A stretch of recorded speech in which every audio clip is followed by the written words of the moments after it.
বিএনপির এমপি হয় কেমন? এমপি হয়েছে এখন পর্যন্ত? প্রার্থী। আচ্ছা, সেটা জনপ্রতিনিধিদের ওয়াজ শোনাইতে পারি খুব কম।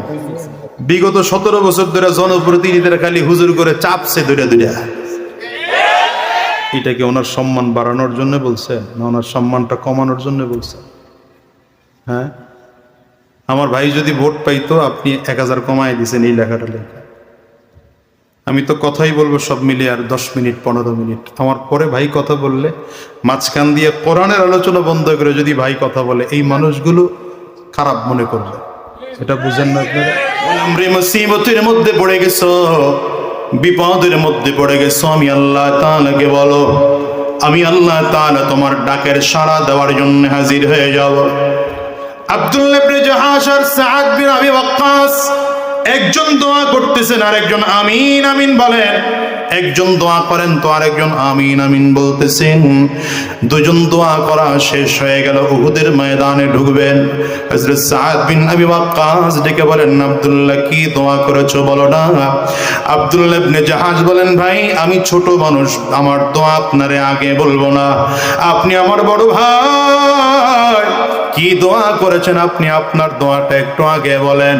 হযরত সাদ বিন আবি ওয়াক্কাস বলেন, আমি দোয়া করেছি, আয় আল্লাহ আগামী কাল যখন উহুদের যুদ্ধ শুরু হয়ে যাবে, আমার সামনে যেন একটা মোটা তাজা শক্তিশালী ধারালো তরবারিওয়ালা কাফিরকে আমার সামনে পেয়ে যাই।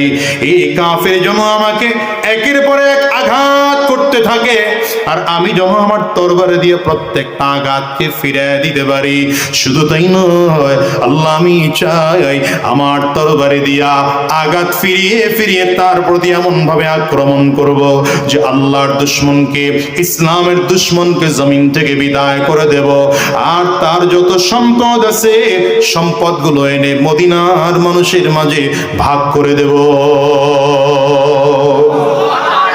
মুজাহিদদের দোয়া তো আল্লাহ পাকের কাছে এমনিতেই কবুল হয়ে যায়। মুসনাদে আহমদের হাদিস আপনাদেরকে শোনাই। এবার আব্দুল্লাহর দিকে তাকিয়ে বলেন, তোমায় কি দোয়া করেছো, তোমার দোয়াটা বলো। আব্দুল্লাহ ইবনে জাহাশ বলেন, ভাই আমি ছোট মানুষ, বড় দোয়া আমি করতে পারি নাই। আমি দোয়া করেছি, আল্লাহ যুদ্ধ যখন শুরু হয়ে যাবে, তুমুল বেগে যখন যুদ্ধ চলবে, আমার সামনে কোনো একটা বেঈমান কাফির যেন এসে দাঁড়ায় যায়। এই কাফির যেন আমাকেও ধারালো তরবারি দিয়ে যেন আঘাত করতে থাকে, আঘাতের পরে আঘাত করে যেন আমার অঙ্গগুলো টুকরো টুকরো করে ফেলে, আমার হাত যেন কেটে ফেলে, আমার পাটাও যেন কেটে ফেলে, আমার কানটাকেও যেন কেটে ফেলে, আমার নাকটাকেও যেন কেটে ফেলে, আমার